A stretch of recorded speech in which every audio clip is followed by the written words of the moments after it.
Федерации. Нормативно-правовым актом Якутской городской думы от 15 февраля 53 НП о публичных слушаниях в городском округе город Якутск. Распоряжением окружной администрации от 14 октября текущего года за номером 2177-Р о назначении публичных слушаний по рассмотрению проекта решения Якутской городской думы о бюджете городского округа на 2023 и плановый период 2024-2025 годов. Протокол публичных слушаний ведется секретарем Гаврилевой Аллой Валерьевной. Каждый участник слушаний имеет право предварительно записаться у секретаря публичных слушаний и выступить для высказывания своей позиции к проекту решения Якутской городской думы. Председательствующий представляет слово для выступления в порядке предварительной записи. Участники слушаний выступают только с разрешения председательствующего. Сегодня у нас на публичных слушаниях присутствует 107 человек. Также у нас сегодня присутствуют эксперты. Это Евского Евдокия Ивановна, первый заместитель председателя Якутской городской думы, Федоров Афанасьевич, доцент кафедры экономика и финансово-экономического института ЦВФУ имени Максима Кировича Амосова, Луковцева Анна Станиславовна, главный специалист по научно-экспертной работе отдела макроэкономического анализа Центра стратегических исследований Республики Якутия.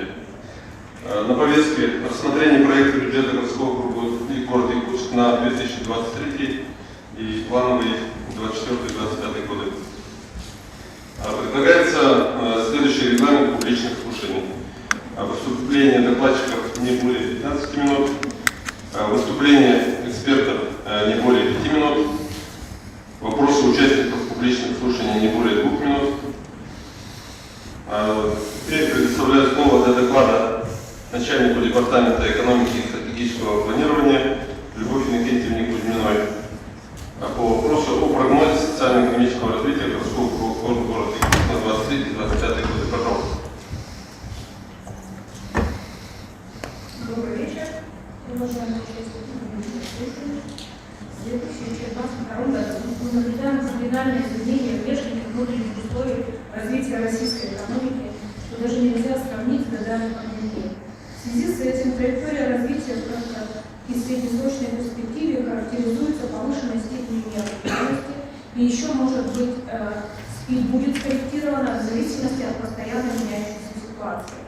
После введения санкционных ограничений в отношении России правительством Российской Федерации и Центральным банком России был оперативно реализован комплекс мер по стабилизации ситуации и обеспечению развития и адаптации российской экономики к новым условиям. В настоящее время российская экономика вошла в фазу инфляционного спада, который с течением времени будет все больше приобретать структурный и трансформационный характер. Соответствующие изменения уже затронули как республику Саха-Якутия, так и городскую округ. В первую очередь рассмотрим демографические показатели нашего городского округа. На данном слайде представлена динамика среднегодовой численности населения с учетом показателей естественного прироста, а также значения сальдо внешней миграции населения. С 2018 по 2021 год численность населения городского округа увеличилась на 7%. В 2022 году по итогам 8 месяцев служба государственной статистики зафиксировала общий уровень населения на 1335 человек. Мы все понимаем, что подобная динамика является результатом начавшейся специальной военной операции и как следствие возросшей тревоги и паники среди населения. Наибольший отток населения был зафиксирован в марте после начала операции, в июле и сентябре после объявления частичной мобилизации. Вместе с тем, по оценке Министерства экономики, положительная динамика численности населения должна сохраниться. Ожидается, что на 1 января 2023 года численность постоянного населения в городском округе города Якутск составит 360-552 человека, что на 1,3% выше предыдущего года. При этом естественный прирост населения на 5,4% выше, чем в предыдущем году, миграционный прирост 82% ниже, что обусловлено ранее озвученными причинами. В целом, в это турбулентное время, как вы понимаете, сложно делать какие-то прогнозы. Представленные данные за 2022 год не являются окончательными и будут обновлены по итогам года. Относительно ситуации на рынке труда мы наблюдаем следующее. Благодаря адресной работе, проводимой Центром занятости населения в городе Якутске, численность безработных граждан в 2021 году сократилась на 80% и составила 1953 человека. В 2022 году также не прогнозируется увеличение числа безработных. Отмечается постоянный рост списочной численности работников на 3% с 2018 по 2021 год. Среднемесячная заработная плата в 2021 году сократилась на 5% по сравнению с предыдущим годом, а в 2022 году прогнозируется ее увеличение. В среднем она составит 85 тысяч рублей. Здесь следует отметить, что на расчет данного показателя влияет виды деятельности, как правило, с высоким уровнем дохода, это добыча полезных ископаемых, финансовая деятельность, государственное управление, обеспечение военной безопасности. Несмотря на складывающую тенденцию роста численности занятых, объявленная частичная мобилизация не может не сказаться на рынке труда, так как часть специалистов уезжает в другие страны, другие могут быть призваны. Многие работодатели были вынуждены успешно подстраиваться под меняющиеся обстоятельства. И как рынок труда отреагировал на новые вызовы, мы сможем проанализировать только в начале следующего года. В сфере строительства с 19 по 21 год наблюдался спад по объему выполненных работ на уровне 14% ежегодно. В 2021 году ситуация выровнялась, и в 2022 году с учетом индексов, доведенных Министерством экономики РСЯ, прогнозировался рост объема строительства на 34%. Но фактически по итогам 9 месяцев 2022 года уже отмечен рост почти в 4 раза. При этом, по данным Министерства экономики, объем ввода жилых домов составит 265 тысяч квадратных метров в итогах 2022 года, что на 14% ниже, чем в предыдущем. Столь значительная разница между объемом работ и объемом вводимой жилой площади вызвана беспрецедентными санкциями, введенными в отношении России, и соответствующим ростом стоимости материалов и оборудования. И в строительной сфере государству совместно с предприятиями еще предстоит наладить работу и урегулировать рынок. На следующем слайде представлены данные по грузообороту и пассажирообороту, выполняемых малыми предприятиями и индивидуальными предпринимателями на автомобильном транспорте. В целом, на фоне общемировой турбулентности отмечены стабильные показатели в сфере транспорта. Ожидается, что в 2022 году показатель объема перевезенных грузов составит 5 миллионов тонн. Количество перевезенных пассажиров составит почти 63 миллиона человек. Грузооборот и пассажирооборот остаются на уровне 2021 года с незначительным увеличением на 1%.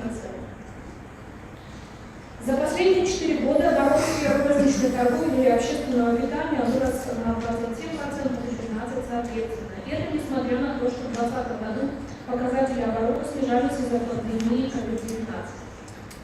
В 2022 году также прогнозируется рост по розничной торговле на 18%, по сфере общественного питания на 3,5%. В то же время по агропромышленному комплексу мы не наблюдаем такого рода показателей. По плановым данным сельхозтоваропроизводителей в 2022 году ожидается, что показатели поголовья скота и птицы, производства продуктов животноводства сохранятся на уровне показателей 2021 года. В целом, за последние 5 лет отмечена отрицательная динамика поголовья крупного рогатого скота и свиньи. Их количество снизилось на 13,5% соответственно. Количество лошадей в течение 5 лет остается на одном уровне около 3300 голов. Увеличилось только поголовье птицы на 11%. Как следствие, по показателям производства мы видим в 2022 году по сравнению с 2018 рост производства яиц почти в 7 раз, но при этом значительное снижение производства мяса и скота и птицы на 57%. Следующий блок нашей презентации посвящен прогнозным показателям социально-экономического развития городского округа на 2023-2025 годы. Следует отметить, что траектория развития российской экономики будет в значительной степени определяться эффективной реализацией мер экономической политики, направленных на содействие адаптации экономики к новым условиям и структурной перестройки. В прогноз закладываем следующие предпосылки: сбалансированная бюджетная политика, развивающаяся достаточно для поддержания внутреннего спроса, уровень государственных расходов при обеспечении долгосрочной бюджетной устойчивости. Денежно-кредитная политика, учитывающая наряду с ориентированной инфляцией, необходимо постройки структуры цен в экономике к новым условиям, а также реализация мер структурной экономической политики, направленных на переориентацию российских экспортных поставок, в том числе через развитие транспортно-логистических коридоров, замыкание производственных цепочек внутри страны и импортозамещения, обеспечение технологического суверенитета, стимулирование предпринимательской деятельности и инвестиционной активности, развитие финансовой системы. Демографическая политика в среднесрочной перспективе будет направлена на достижение национальных целей по обеспечению устойчивого роста численности населения и повышению ожидаемой продолжительности жизни при рождении до 80 лет в 2032 году. Ожидается, что среднегодовая численность населения в 2025 году составит 363 тысячи человек. При этом основными факторами, влияющими на изменение численности населения, являются ежегодный рост численности женщин фертильного возраста наряду с откладыванием рождения первого ребенка на более поздний период, проведение мероприятий по сокращению смертности населения, включая ввод новых объектов здравоохранения и реализацию региональной программы модернизации первичного звена здравоохранения. Развитие рынка труда в среднесрочной перспективе будет в значительной степени определяться общей ситуацией в экономике. Увеличение численности трудовых ресурсов повлияет на рост среднегодовой численности занятых, которая к 2025 году достигнет 167 тысяч человек. Данное увеличение обусловлено ростом численности населения, повышением пенсионного возраста, а также ростом численности граждан, приезжающих на работу из других регионов России, районов республики и задействованных добычных для строительства газопроводных сооружений. Кроме того, продолжится реализация комплекса мер по развитию рынка труда и занятости населения до 2024 года, а также реализация масштабных инвестиционных проектов, таких как комплексная застройка квартала «Воинская часть» городского округа квартала «Звездный», строительство, которые будут способствовать увеличению численности работников. С учетом реализации мер, проводимых в целях решения стратегических задач, поставленных указом президента Российской Федерации номер 204 и направленных на достижение роста производительности труда в экономике, будет обеспечен рост заработной платы. В среднем по городскому округу в 2025 году прогнозируется увеличение среднемесячной заработной платы на 19% к 2022 году. Однако прогнозируемая заработная плата в размере 118 тысяч, как я говорила ранее, включает также информацию по отрасли добычи полезных ископаемых. Без учета данной отрасли среднемесячная заработная плата увеличится от 76 тысяч рублей в 2022 году до 93 тысяч рублей в 2025.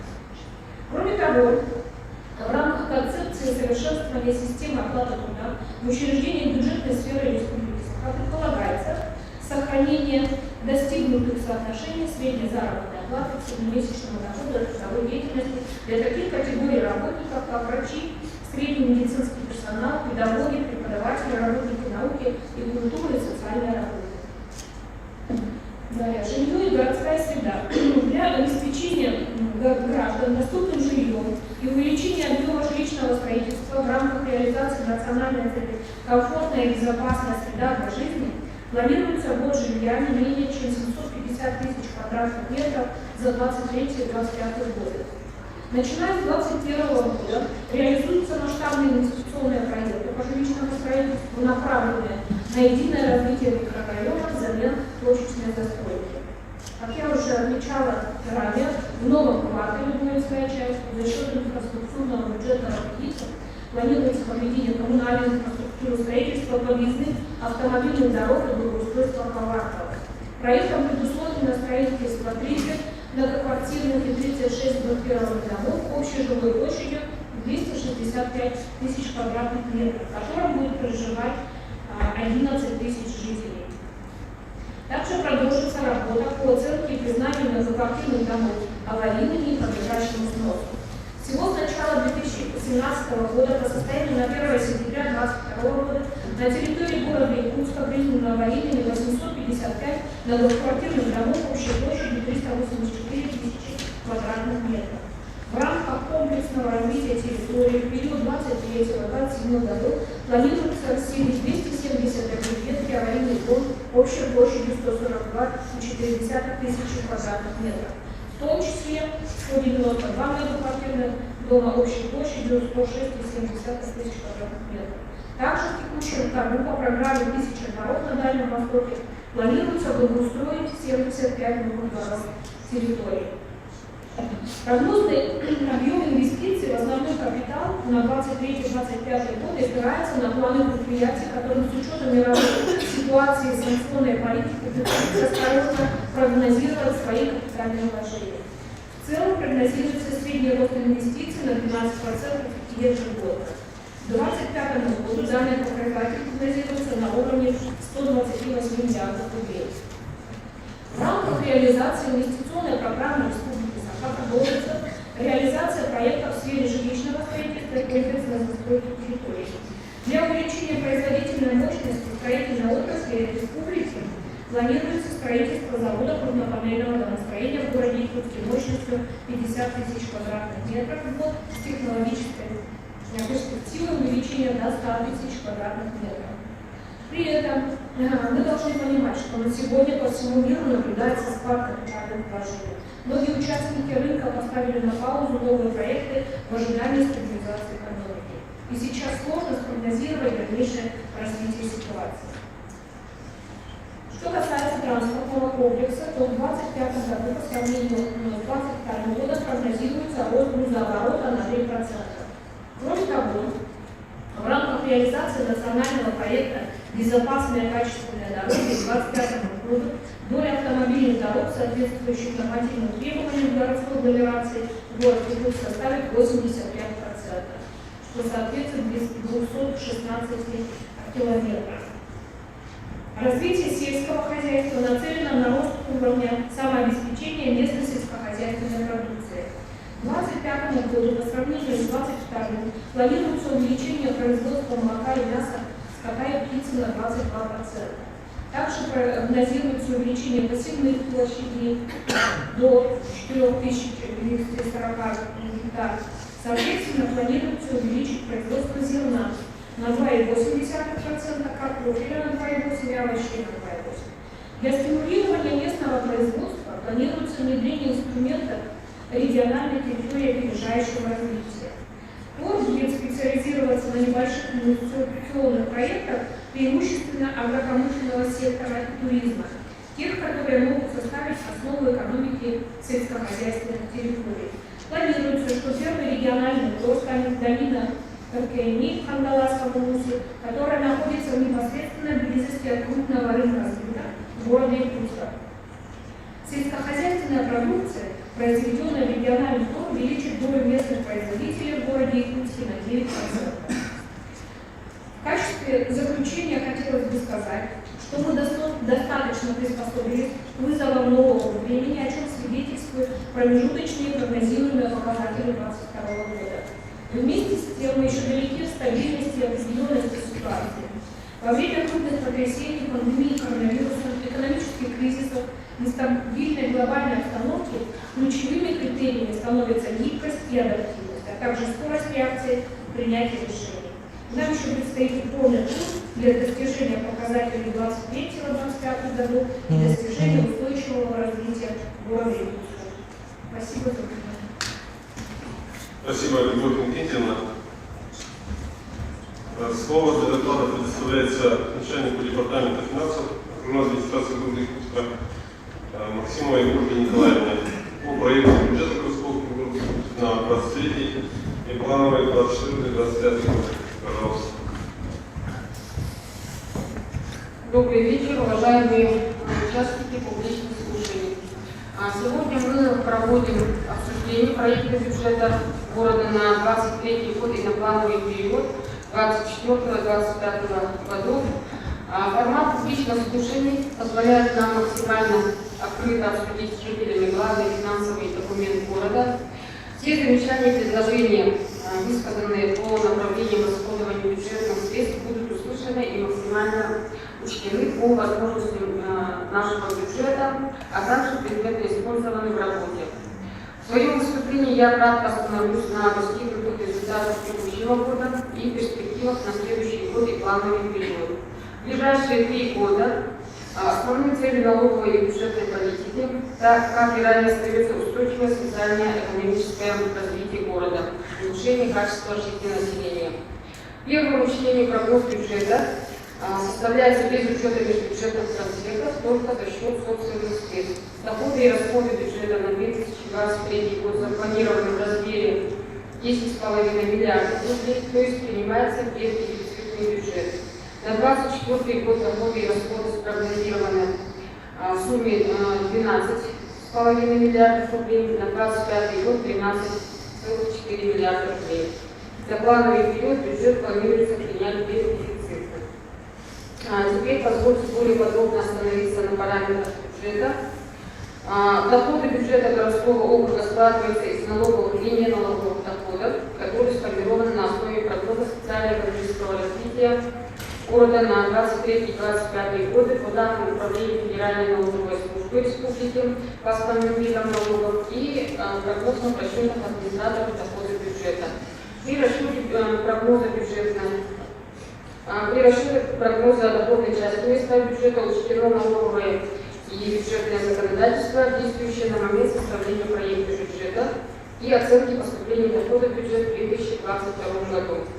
На территории городского округа из общего объема собираемых во все уровни бюджета налоговых доходов поступление в местный бюджет составляет порядка 29%, государственный бюджет 57%, 54%, федеральный бюджет 17%.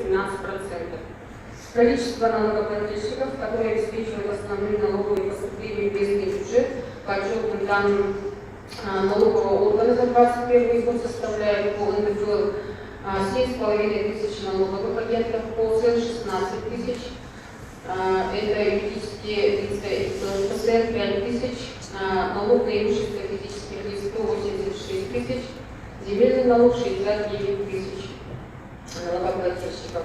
В структуре доходов по-прежнему основную часть составляют налоговые доходы, объем которых прогнозируется в 2023 году в сумме 9 миллиардов 986 миллионов рублей.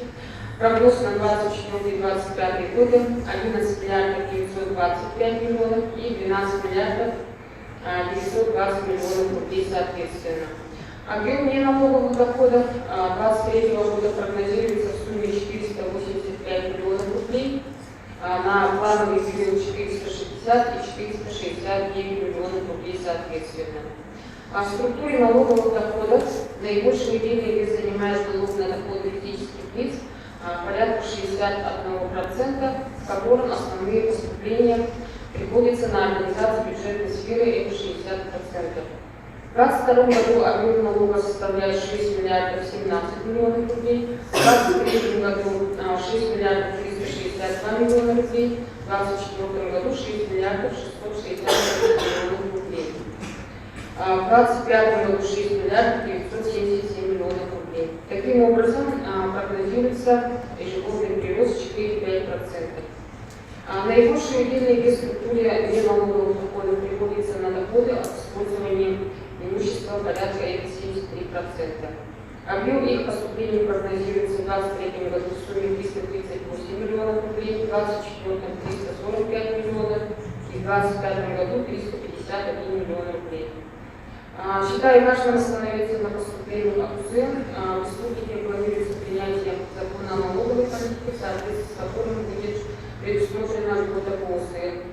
Это значит, что у нас доходы снижаются и, соответственно, расходы. В 2023 году общая сумма по льготе предварительно составит 748 миллионов рублей. На 2024 год это порядка 1,5 миллиарда и в 2025 году 400 миллионов рублей. В 2023 году планируется провести уточнение бюджета, при котором доходная часть будет снижена на эту сумму, но расходы будут запланированы без снижения источников для расходов по случаю привлечения кредитов. В 2024-2025 годах расходная часть будет снижена на сумму уменьшения доходов. Общий объем расходов в первом чтении проекта бюджета на 2023 год в сравнении с утвержденным планом на 2022 год увеличивается на 981 миллион рублей или на Формирование расходной части бюджета осуществляется на основе 17 муниципальных и 5 ведомственных целевых программ, финансирование которых составит в 2023 году 86% расходов бюджета или 9 миллиардов 6 миллионов рублей. И программные расходы составят 1 миллиард 465 миллионов рублей или 14%. Наш город находится в постоянном развитии, строятся жилые кварталы, увеличивается численность населения, растет нагрузка на транспортную сеть и потребительские учреждения, и вызовы, с которыми мы сталкиваемся, ежедневно требуют от нас продуманной стратегии развития территории. В целом проект бюджета учитывает приоритеты, установленные для достижения национальной цели развития, для улучшения качества жизни горожан и безусловного выполнения принятых социальных обязательств. Я вкратце доложу об основных планах по финансированию приоритетных мероприятий на очередной год. В текущем году городской округ участвует в реализации 4 национальных проектов. Это безопасные и качественные дороги, жилье, городская среда, культура и образование. В 2023 году их реализация будет продолжена. На представленном слайде показано структурное направление расходов бюджета. Одним из приоритетных направлений бюджета является полное обеспечение финансирования расходов на фонд оплаты труда бюджетных учреждений. За счет средств местного бюджета на 2023 год запланировано 4 миллиарда 310 миллионов рублей. Это занимает 41% от общих расходов бюджета. В сравнении с утвержденным планом текущего года рост на 502 миллиона рублей. Фонд оплаты труда на 2023 год и на плановый период рассчитан с учетом всех повышений текущего года. Расходы на коммунальные услуги муниципальных учреждений запланированы в сумме 589 миллионов рублей с ростом на 80 миллионов по отношению к утвержденному плану текущего года. Установленные социальные выплаты обеспечены на 100% и составят 41 миллион рублей. В полном объеме предусмотрены принятые обязательства по реализации проектов по государственно-частному партнерству в сумме 645 миллионов рублей, национальные проекты безопасные и качественные дороги, а также расходы на оплату налога на имущество. Так, что касается функциональной структуры расходов бюджета, наибольший удельный вес занимает расходы по социальной сфере, это образование, культура, спорт, социальная политика. И всего это составляет 52%. Далее остановлюсь на финансировании по отраслям. На отрасли образования приходится 42% от общего объема расходов бюджета, что составляет 4 миллиарда 345 миллионов рублей, с ростом уровня начала текущего года на 708 миллионов рублей. Образовательная сеть городского округа одна из самых крупных в республике и включает в себя 139 учреждений. По состоянию на 1 сентября текущего года в общеобразовательных учреждениях учатся более 52 тысяч школьников, и это на 3,5 тысячи больше учащихся, чем в прошлом году. Детские сады посещают 15 тысяч детей и 20 тысяч детей занимаются в учреждениях дополнительного образования. Окружная администрация города Иркутска активно ведется работа по обеспечению доступности современного качественного образования для всех детей и подростков городского округа. И одна из главных задач отрасли образования – это обеспеченность местами в детских садах и школах города. В январе этого года открыт детский сад номер 35 «Северная сказка» в Новопокровском районе на 240 детей и введено в эксплуатацию выкупленное здание СОЖ номер 1. Также открыта школа-сад Кангаласская СОЖ, планируется вход пристроек СОЖ номер 5 и СОЖ номер 12 и выкуп здания школы на 990 мест в микрорайоне Прометей. Образовательные учреждения города остро нуждаются в ремонтных работах, обновлении материальной базы и учебного оборудования. Отрадно, что в текущем году мы получили субсидии с федерального бюджета на реализацию мероприятий по модернизации 11 общеобразовательных учреждений в общей сумме 815 миллионов рублей и с учетом нашего софинансирования в сумме 100 миллионов рублей всего на данной цели предусмотрено 914 миллионов рублей. В следующем году планируем продолжить ремонтные работы. Так, в проекте бюджета запланировано средства в сумме 194 миллионов рублей, из которых 152 миллиона на софинансирование субсидий с федерального бюджета, капитальный ремонт планируется 13 школ. И в этом году, помимо проведения капитального ремонта, так же как в этом году, школы будут оснащены современным оборудованием и инвентарем. Кроме работ по ремонту школ, в следующем году мы планируем дальнейшую реализацию мероприятий по строительству пристроек.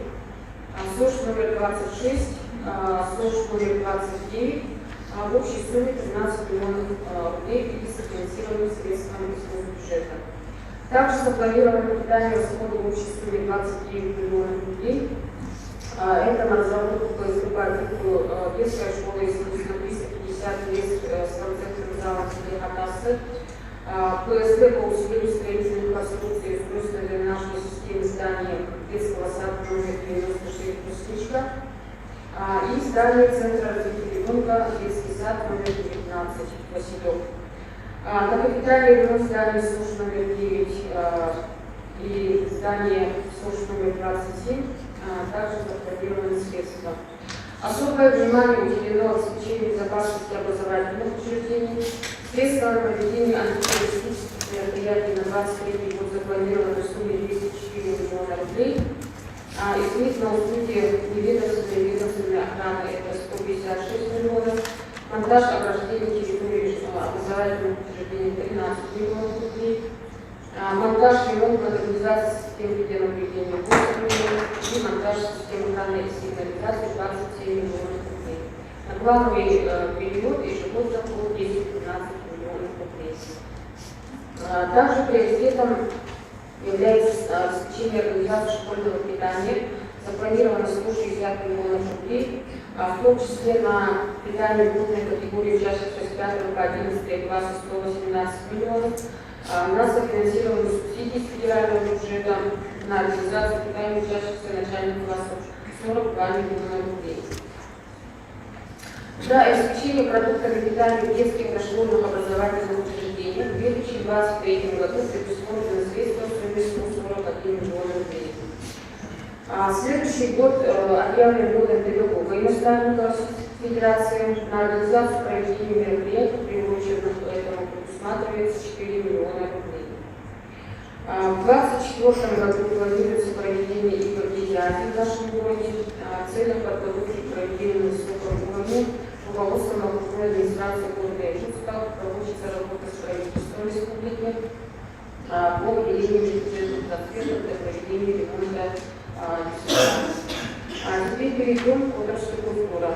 По отрасли культуры на 2023 год расходы составят 815 миллионов рублей, с ростом утвержденным планом на текущий год на 17 миллионов. Текущий год для отрасли культуры является очень насыщенным. Это год столетия Якутской ССР, 390-летие со дня основания города Якутска, 200-летие представительного органа местного самоуправления Якутской городской думы. Ну и это также в этом году после двухлетнего перерыва вследствие пандемии провели наш национальный праздник Сет-Приматы. В текущем году мы также участвовали в реализации национальных проектов, был приобретен национальный передвижной культурный центр «Автоклуб», произведен капитальный ремонт Швейцарии Табага. Капитальный ремонт также проведен в Центральной городской библиотеке имени Вединского. Кроме того, закуплено оборудование в рамках улучшения материально-технического оснащения Центра культуры Тускул-Селе Хатасы. На 2023 год по отрасли культуры в проекте бюджета предусмотрено финансирование, как я уже сказала, 715 миллионов рублей. С ростом расходов запланировано незначительно. Он связан в основном с индексацией заработной платы работников бюджетной сферы. Бюджетные ассигнования на проведение праздничных мероприятий запланированы в незначительных объемах в связи с текущей геополитической ситуацией. Так, по отрасли физкультуры и спорт на 2023 год расходы составят 94 миллиона рублей. Здоровье населения напрямую связано с физическим состоянием населения. Улучшить его можно систематически занимаясь спортом. В нашем городе создаются условия для граждан различных возрастных категорий и возможности для привлечения большего количества жителей на занятия массовым спортом. Так, в текущем году установлены 12 спортивных площадок воркаутов. что позволит нам увеличить количество людей, систематически занимающихся здоровым образом жизни. На 2023 год мы планируем установить еще 9 площадок на общую сумму 10 миллионов рублей, а на плановый период на эти цели запланировано по 17 миллионов рублей ежегодно. В проекте бюджета на 2023 год запланированы в целом средства в сумме 94 миллиона рублей. Это на текущее содержание учреждений, разработку проектно-сметной документации и строительство многофункциональных спортивных залов и спортивного комплекса в селе Хатаске. Далее, по отраслям национальной экономики на 2023 год расходы составят 1 миллиард 564 миллиона рублей с ростом, утвержденным планом текущего года, на 56 миллионов рублей. С 2019 года на территории города реализуется национальный проект «Безопасные и качественные дороги», в рамках которого проводится строительство, реконструкция, капитальный ремонт и ремонт дорог. За период с 2019 года по 2021 год отремонтировано 82 объекта с общей протяженностью 97 километров. В текущем году работы проведены на 53 объектах общей протяженностью 35,9 километров. В 2023 году за счет средств местного бюджета предусмотрено 525 миллионов рублей. С учетом средств, которые поступят из вышестоящих бюджетов, будет отремонтирована 31 улица протяженностью на 37 километров.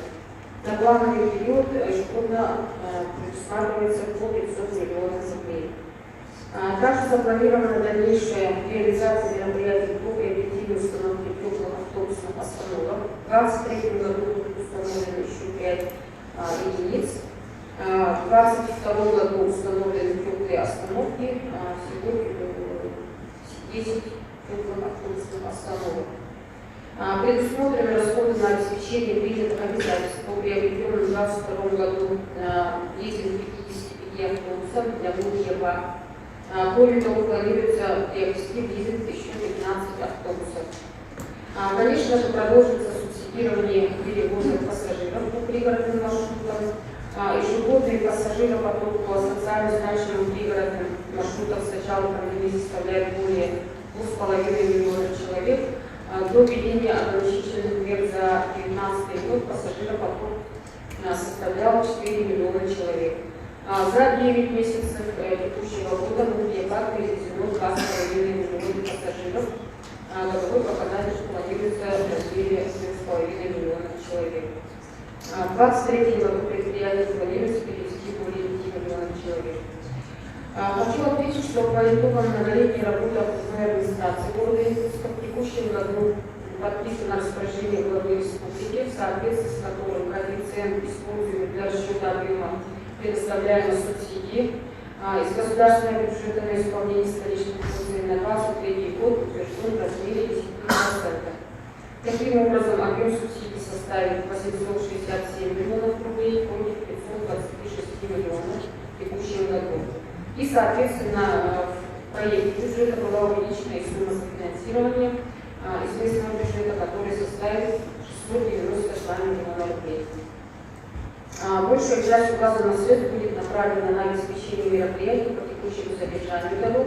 На указанные цели будет направлено за счет обоих источников финансирования, это 526 миллионов рублей. В том числе за счет средств местного бюджета 376 миллионов рублей. Если сравнивать с текущим годом, то рост составит 368 миллионов рублей, и это, безусловно, позитивно должно отразиться на внешнем облике нашего города, позволит сохранять дороги в надлежащем состоянии и повысить безопасность дорожного движения. Далее, отраслью, отражающей качество жизни населения города, является жилищно-коммунальная сфера. Расходы на данную сферу в 2023 году составят 1 миллиард 172 миллиона рублей, с ростом утвержденного плана на 2022 год в сумме 104 миллиона рублей. Здесь ключевым приоритетом на протяжении последних лет является благоустройство территории города. По данному направлению предусмотрены расходы на обеспечение принятых обязательств по приобретенной в 2022 году коммунальной и дорожно-специализированной техники. В текущем году автопарк предприятия ЖКХ был обновлен 58 единицами спецтехники. Объем расходов по данному направлению на Будет продолжена работа по благоустройству дворовых территорий. В 2023 году планируется благоустроить еще 30 дворовых территорий. В текущем году, напомню, с учетом поступления средств из федерального бюджета, благоустраивается 75 дворовых территорий. Как я уже озвучила в своем докладе, в 2023 году городу увеличена в размере выделены субсидии на исполнение стратегических функций, и в связи с чем будут увеличены объемы финансирования мероприятий по строительству объектов наружного освещения.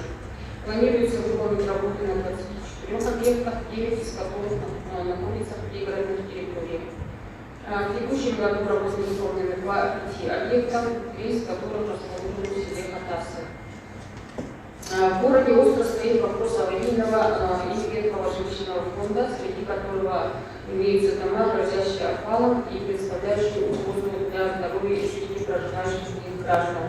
К сожалению, не все такие дома попали в адресную республиканскую программу, поэтому окружная администрация города проводит работу по их расселению за счет средств местного бюджета.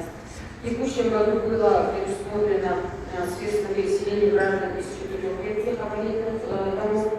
В следующем году будет предусмотрено 150 миллионов рублей, что позволит расселить еще 4 дома. По социальной политике расходы на 2023 год предусматриваются в размере 199 миллионов рублей. Наблюдается снижение утвержденного плана 10 миллионов рублей. В городе Якутске проживает наибольшая часть льготной категории населения, поддержка для которой оказывается через муниципальные программы социальной поддержки и содействия занятости населения города Якутска. Такие направления расходов, как социальная поддержка ветеранов, инвалидов города, содействие занятости, публично-нормативные обязательства предусмотрены на уровне текущего года.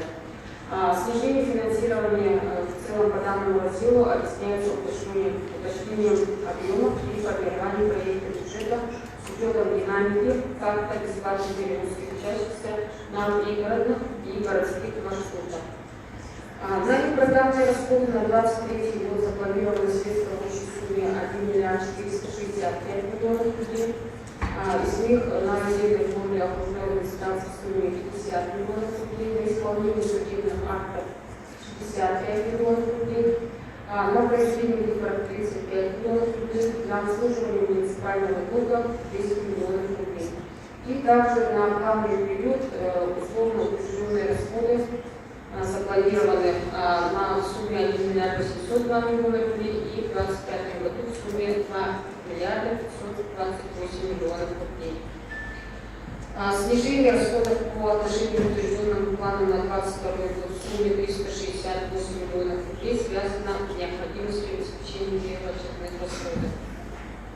Далее переходим к программе муниципальных гарантий, который сформирован на основании решения кредитной комиссии окружной администрации.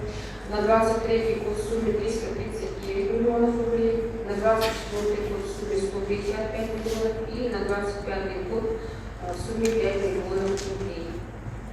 По муниципальному долгу верхний предел планируется в размере на 1 января 2024 года в размере 3 миллиарда 784 миллиона рублей, и это 37% общего объема доходов местного бюджета.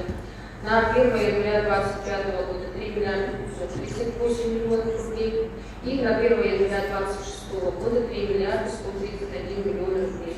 Или это 28% и 23% соответственно. В прогнозируемом периоде объем муниципального долга имеет тенденцию снижения в 2023 году на 3,3%, в 2024 году на 8,9% и в 2025 году на 11,5%. Долговая нагрузка на бюджет или отношение объема муниципального долга к собственным доходам остается в рамках ограничений, которые установлены бюджетным кодексом Российской Федерации. И также соответствует направлению долговой политики городского округа.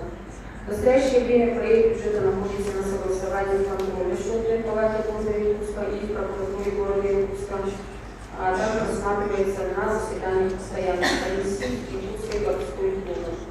В заключение хочется сказать, что успешная реализация намеченных планов в 2023 году по дальнейшему развитию города Иркутска положительно повлияет на качество жизни наших горожан. Благодарю за внимание. Спасибо большое, Ольга Николаевна, за подробную информацию. Я хочу сейчас перейти к выступлению экспертов. Слово для выступления предоставляется первому заместителю председателя Иркутской Думы Ивановне. Пожалуйста. Добрый вечер, уважаемый Георгий Игоревич, Ольга Николаевна, участники публичных слушаний. Мне хочется сказать о том, конечно, что бюджет – это главный документ города Иркутска для обеспечения жизнедеятельности города. И, конечно, действительно от него зависит вся жизнь нашего города. Проект бюджета по расходам, я не буду повторять цифры, которые уже озвучила Ольга Николаевна, сразу постараюсь больше предложений перейти. Проект бюджета по расходам сформирован по программному целевому принципу на основе 17 муниципальных программ и 5 ведомственных программ. Всего в городе работает 23 программы, будет работать в том числе вот одна новая программа, это по ГУЧС. Несмотря на то, что проект бюджета сформирован в рамках серьезных ограничений, практически по всем программам хочется отметить, что есть увеличение расходов и, соответственно, рост бюджетных ассигнований на плановый период. Я посмотрела абсолютно все 23 программы, и хочется действительно сказать, что рост, объективно рост есть по всем программам. Там, где вот по двум программам есть небольшое сокращение, это тоже есть определенное объективное причем объяснение. Но мне хочется остановиться на, скажем, социальных программах. В первую очередь это программа образования. Объем бюджетных ассигнований по реализации муниципальной программы развития образования на 2023 год составляет более 3 миллиардов 300 миллионов, что составляет почти 123% утвержденного плана на 2022 год. Или если в цифрах, то это больше, чем 621 миллион. В основном, конечно, повышение направлено на увеличение фонда оплаты труда, ввод и эксплуатацию новых образовательных учреждений, увеличение расходов на питание учащихся льготной категории с 54 до 80 рублей, оплату услуг частными охранными предприятиями детских дошкольных учреждений, а также на мероприятия по антитеррористической и пожарной безопасности образовательных учреждений. Хочется отметить, что увеличение произошло во многом по тем протокольным поручениям Иркутской городской думы, которые были высказаны на комиссиях, высказаны на сессиях. И это, конечно, мы отмечаем, Георгий Игоревич, как очень такой позитивный момент. Также хочу сказать о том, что в год педагога и наставника запланировано финансирование такой статьи, как повышение профессиональной компетенции педагогов, о чем говорили практически постоянно руководители образовательных учреждений. Но также произошло увеличение расходов по программе, связанной с реализацией проектов по военно-патриотическому воспитанию, развитию и нормистского движения. Хочу обратить внимание на программу создания инфраструктуры, обеспечивающей предоставление качественного образования.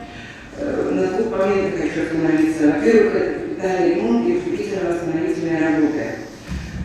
Действительно, на расходы на капитальный ремонт детских учреждений, дошкольных учреждений, школ, загородных лагерей составляет около 43 миллионов рублей.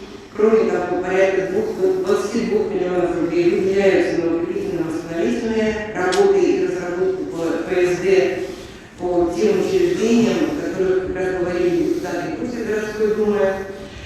При этом у нас финансирование по федеральной программе по капитальному ремонту 13 общеобразовательных школ заложена сумма более 128 миллионов рублей.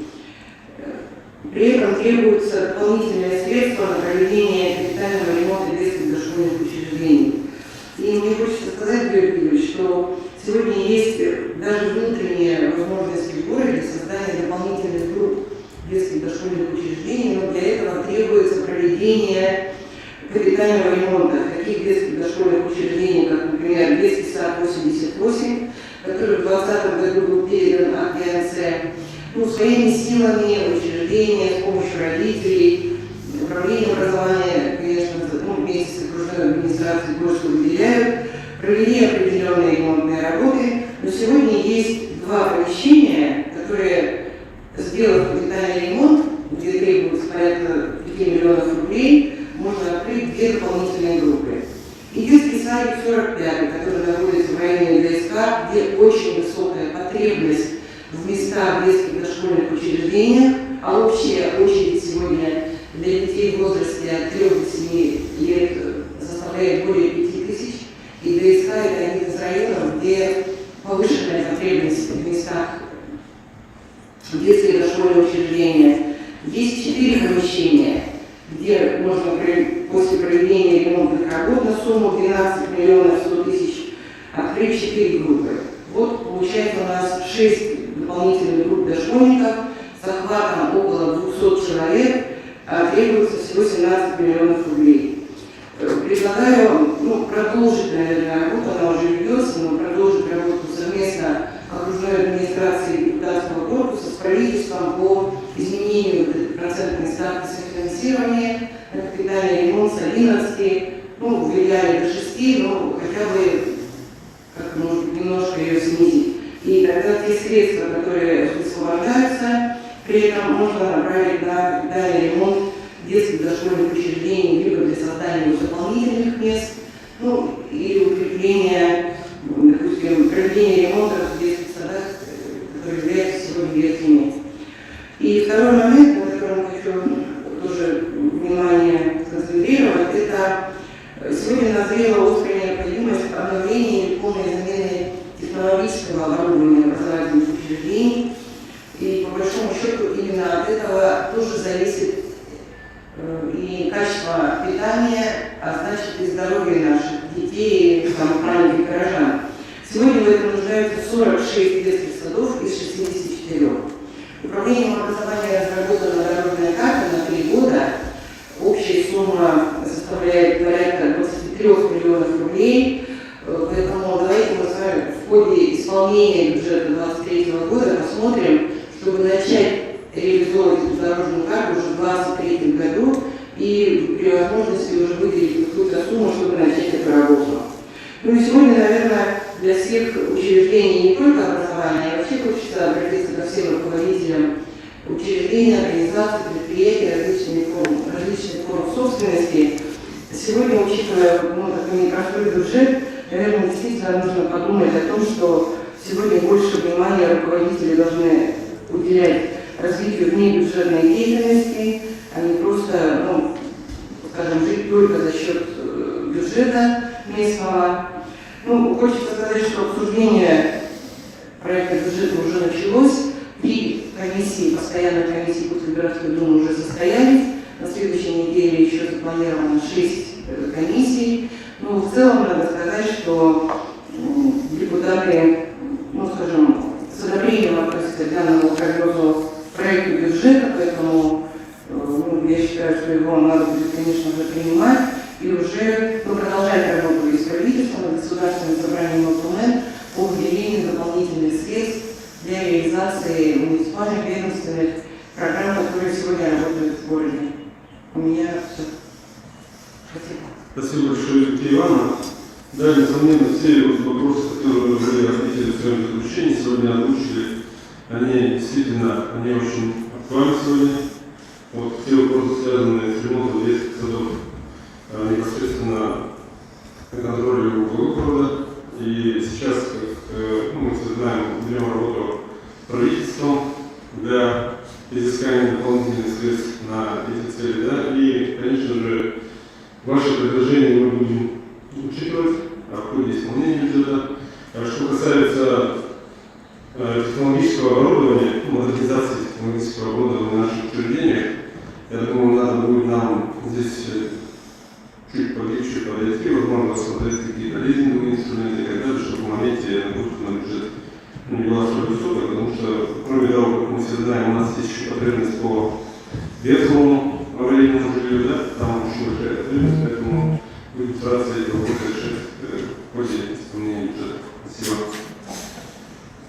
Слово для доклада предоставляется эксперту доценту финансово-экономического института ЦФУ Афанасию Афанасьевичу Федорову. Пожалуйста. Добрый вечер. Здесь рассматривали данный проект в рамках бюджетного процесса, да, вот как инфляционные риски работают в данном бюджете проекте, да. Вот, в рамках бюджетного процесса в стране, согласно федеральному законодательству, 2 ноября 2022 года был принят совместно с Центральным банком и правительством Российской Федерации стратегический документ, ежегодно принимается, да, основные направления единой государственной денежно-кредитной политики на 23 и на период 24 и 25 годы, да. В данном документе 3 прогноза сценария развития. Глобальный кризис, базовый, ускоренная адаптация. Раньше было базовый, пессимистический другие годы. Вот в этом году вот такой официально принято. Вот, согласно бюджет, федеральный бюджет и другие бюджеты сверстываются согласно базовому, да? Инфляция там закладывается. И вот здесь экономика перейдет к росту во второй половине 2023 года, восстановительный рост на 4 году продолжится, да? И под влиянием денежной кредитной политики годовая инфляция в этом году составит 12-13%. 22 год, как бы официально, да? И в 2023 году мы от 5 до 7 где-то зоны инфляции будет в базовом варианте. И в 2004 году 4%. Вот такой вот целевая цифра должна быть. Целевая цифра у нас по инфляции стоит в стране 4%. Инфляции, да? И вот согласно базовому сценарию мы еще посчитали, у нас сколько рост бюджет ежегодно идет. И здесь получается, что вот с учетом официальных прогнозов по инфляции в базовом варианте от 5 до 7% на 2023 год. Это рост доходов бюджета городского округа превышает инфляцию в 2023 году в диапазоне 6,5% или 8,5%. Укладывается данный план. И еще по неналоговым доходам у нас, у меня есть неналоговые доходы у нас акт. Тоже в докладе Ольги Николаевны тоже смотрели, да? В структуре падает, в процентном отношении, в абсолютном выражении тоже рост маленький, да, падение. Вот здесь предложение, письменно мы вам это отправляли. Рост налогового дохода в 2024 году составляет 5,2%. То есть это чуть больше инфляции, да? В 2023 году налоговый доход растет на 13,9%, а не налоговые на 7,7%. Да? Не налоговые нас остается. И вот предложение было такое, да? Предусмотреть программу по развитию городского хозяйства, меры по увеличению неналоговых доходов.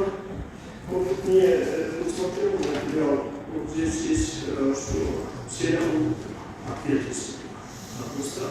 увеличения доходов бюджета городского округа утверждены планы для реализации доходов бюджета на 2022 год по росту доходного потенциала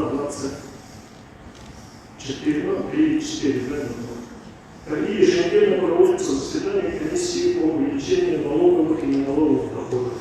Вот лица, я как сейчас говорю, как член общественной палаты, да? Вот члены общественной палаты могли бы участвовать здесь, в этих заседаниях, чтобы по увеличению доходной части. Потому что включить. Вот здесь коллеги из общественной палаты присутствуют.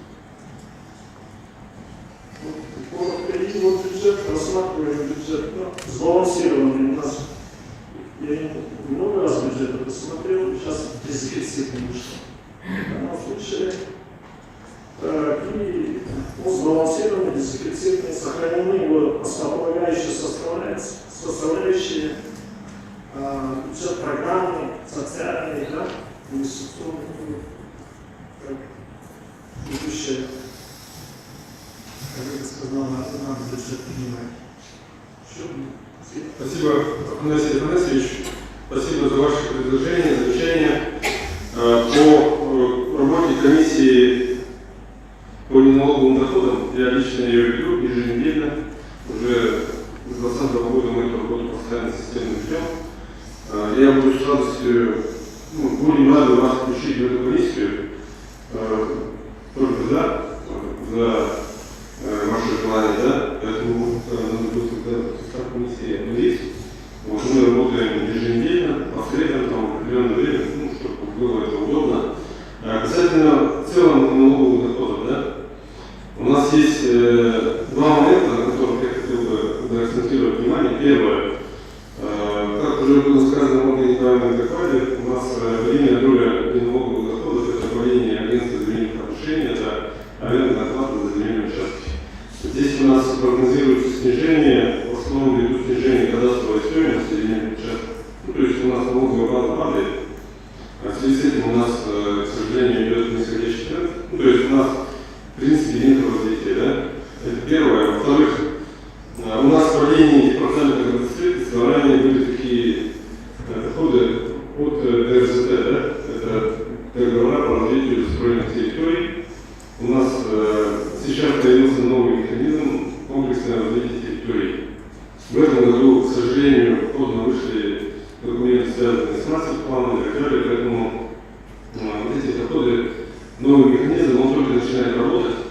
По этому виду неналоговых доходов у нас по ДРЗТ раньше порядка 30 миллионов получали по застроенным территориям, и сейчас никакие усиленные работы мы должны по комплексному развитию территории тоже существенно нарастить наши доходы. Это раз. Во-вторых, сейчас главой ставится задача, у нас есть расселенные дома по программе. Мы должны их сейчас сносить и тоже выставлять на аукционы для дальнейшего строительства на этих земельных участках на квартирных домах.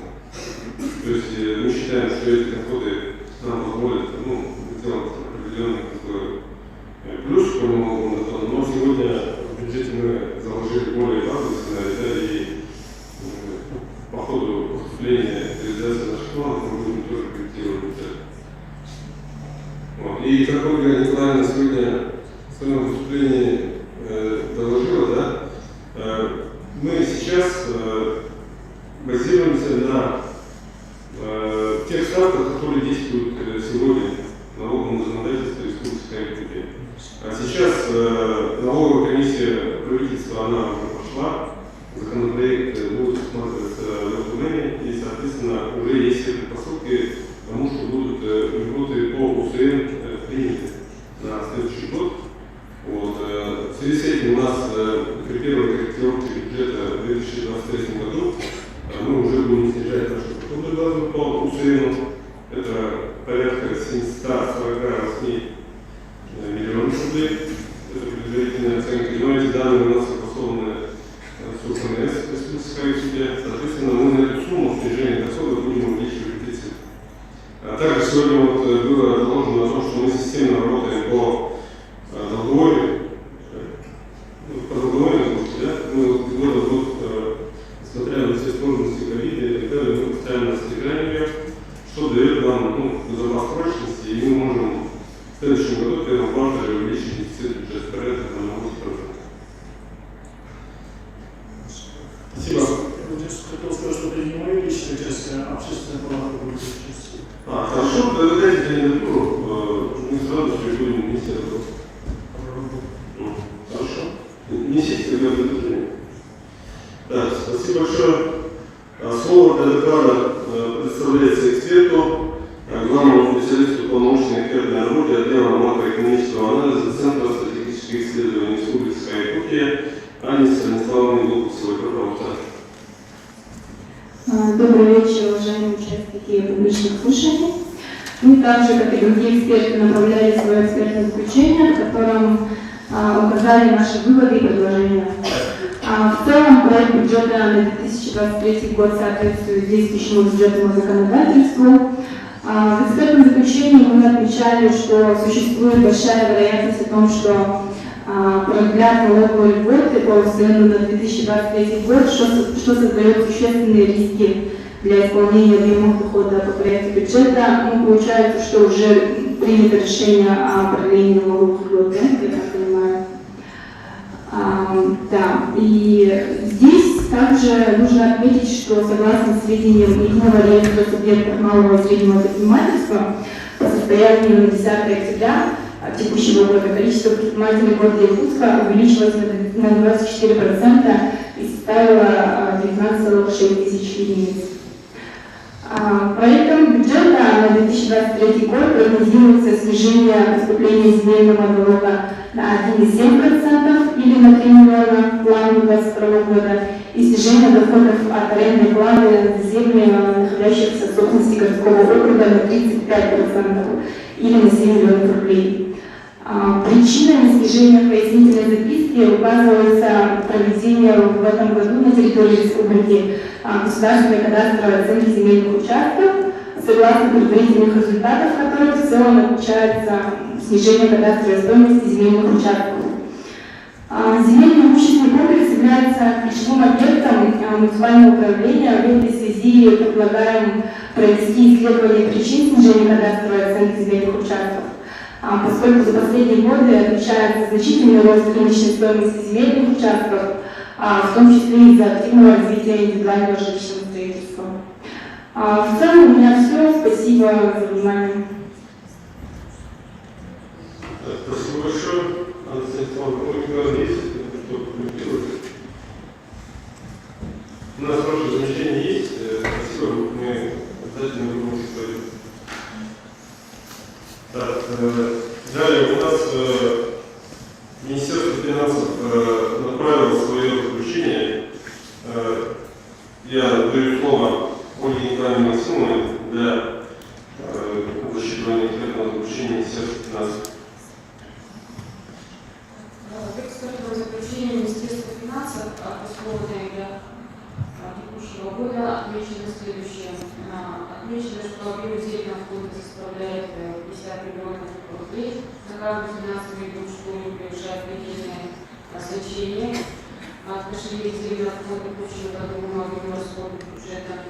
Долговая нагрузка на бюджет городского округа и отношение объема долга к собственным доходам составит 7%, что ниже прогнозной оценки долговой нагрузки по итогам 2022 года на 7,3%. В 2024 году долговая нагрузка составит 28,6%, по итогам 2025 года составит 23,4%. И данные показатели находятся в рамках ограничений, установленных пунктом 3 статьи 107 бюджетного кодекса Российской Федерации. Отмечается также, что город Якутск относится к группе заемщиков с высоким уровнем долговой устойчивости. Вместе с тем городскому округу рекомендуется в проекте решения местного бюджета в полном объеме предусмотреть расходы на фонд оплаты труда, оплату коммунальных услуг и социальных услуг. В 2023 году провести работу по упорядочению организационного штата структуры муниципальных учреждений, не допускать повышения прогнозируемой численности фонда оплаты труда работников муниципальных учреждений, при вводе новых объектов строительства, увеличивающих обслуживаемые площади в муниципальном образовании, обязательно порядке производить согласование с отраслевыми министерствами и Министерством экономики Республики Саха-Якутия. Проект решения бюджета городского округа в целом соответствует требованиям бюджетного законодательства. Спасибо, Ольга Николаевна. Мы довольно плотно работаем с Минфином и в текущем режиме, и при бюджетных корректировках. Сейчас у нас идет работа по включению наших заявок в проект бюджета на год бюджета на 23 и 24-25 годы. Как раз у нас будет второе чтение по бюджету, поэтому, надеюсь, правительство поддержит, правительство и депутаты те замечания, касаемые штатной организационной структуры, работы по недопущению превышения рекомендуемой численности фонда оплаты труда работников муниципальных учреждений, они Минфином постоянно контролируются. Ну, как мы все знаем, у нас доля собственных доходов гораздо ниже средств, которые мы получаем в виде бюджетных трансфертов, поэтому вообще в целом наша структура финансово-экономическому блоку, отраслевым блоком, даже ЖКХ, ГДИ, управление образования, надо вот эту работу серьезно вести. И также нам необходимо очень тесно работать с нашими отраслевыми министерствами, с Минэкономикой, с образованием, Минстроем, ЖКХ по сферам деятельности. Спасибо. У нас выступление экспертов закончилось. Уважаемые участники публичных слушаний, секретарь, есть у нас выступили или заявки на выступление? Вопросы? Вопросы можно? Да, пожалуйста. Пожалуйста, представьтесь. Да. Алексей Дмитриев Игнатьевич, я член Общественной палаты, председатель комиссии по социальным вопросам. У меня вопросы, которые один выступающий, которые только что выступили. Первый вопрос. Очень отрадно, что доход работников бюджетной сферы городского строя пусть будет расти на 6 с лишним тысяч. То есть ежемесячно от 85 32 до 91 118 рублей. Скажите, пожалуйста, каким методом будет это? Не путем ли оптимизации? Если нет, эта часть имеется или нет? Второй вопрос. Очень отрадно, что инвестиции растут от 90 миллионов до 103 миллионов рублей. И при этом почему-то сокращается ввод зданий от 265 тысяч квадратных метров до в следующем году 250 тысяч квадратных метров, а индивидуально от 85 тысяч до 80. Почему? Или это здесь отражается цена стройматериалов? Третий вопрос. У нас идет рост населения по докладу, а почему-то овощи, которые будет у нас будет расти, выращено, всего растет только на 71 тонну растет. Когда как соответствие с приростом населения, мне кажется, не соответствует. Следующий вопрос. Предусмотрены ли, которые в прошлом году сняты, финансовые средства на выезд детей города Якутска, другие регионы для отдыха? Там около 14 миллионов было раньше, которые в прошлом году не были сняты. Теперь предусмотрены ли средства на подготовку, на помощь семей мобилизованных и самих мобилизованных, которые будут возвращаться? На какую сумму и новые пакеты поддержки, социальной поддержки этой контингента людей будет или не будет? И последний вопрос, который меня касается, я у вас был по вопросу наказа выбора главы о теплом туалете по проспекту Ленина, по Петра Алексеева, около медколледжа. И столько метров асфальта от основной дороги до общежития по протоколу. За счет чего? Это не за счет организации. Это за счет в целом мер по совершенствованию системы оплаты труда. У нас есть указ главы республики и правительства, и Госресурсы, мы все работаем в рамках этого нормативного документа. И это у нас просто не за счет оптимизации.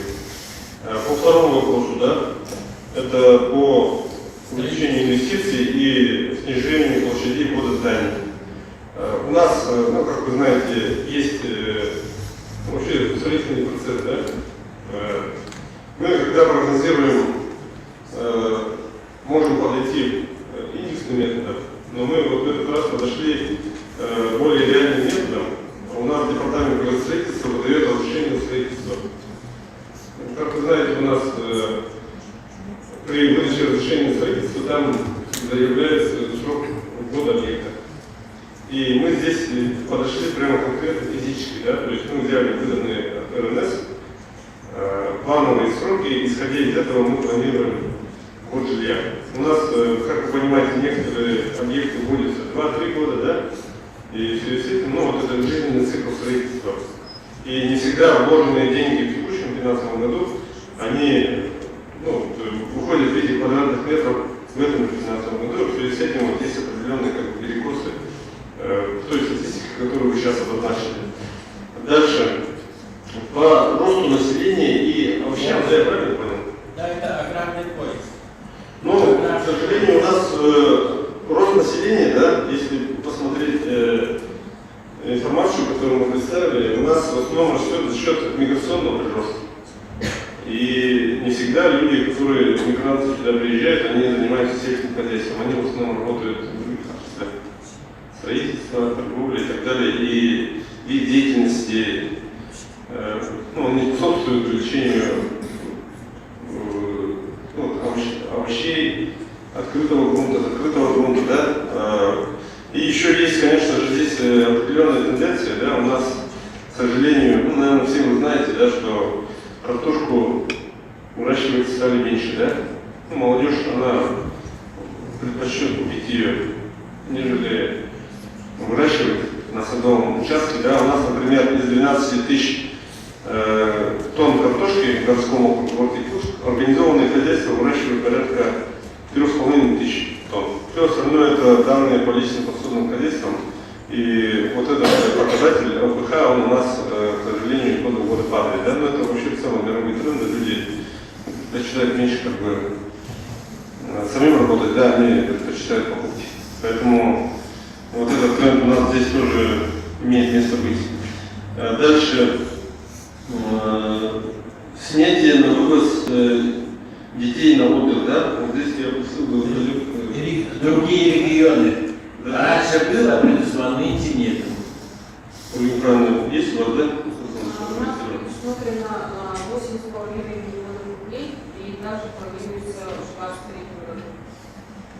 Снимали было в 2020 году, когда была пандемия. Потом было их То есть средства, они полностью предусмотрены по мобилизации. По мобилизации в текущем году мы, ну, стоит сейчас перечислять все те меры, которые город оказывает, я думаю, наверное, не надо, да? Я, наверное, скажу по суммам. У нас вот на последней неочередной сессии мы увеличивали резервный фонд на 34 миллиона.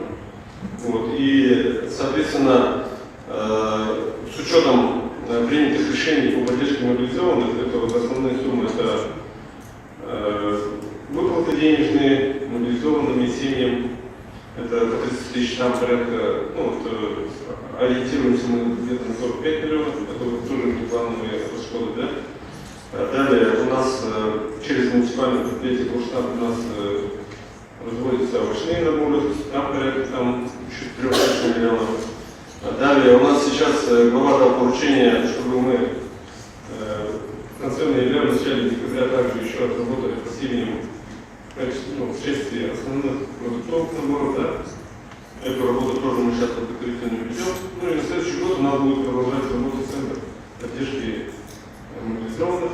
Ну это тоже накладные расходы, это и конкретно заработная плата тех людей, которые будут заниматься этой деятельностью, волонтеры.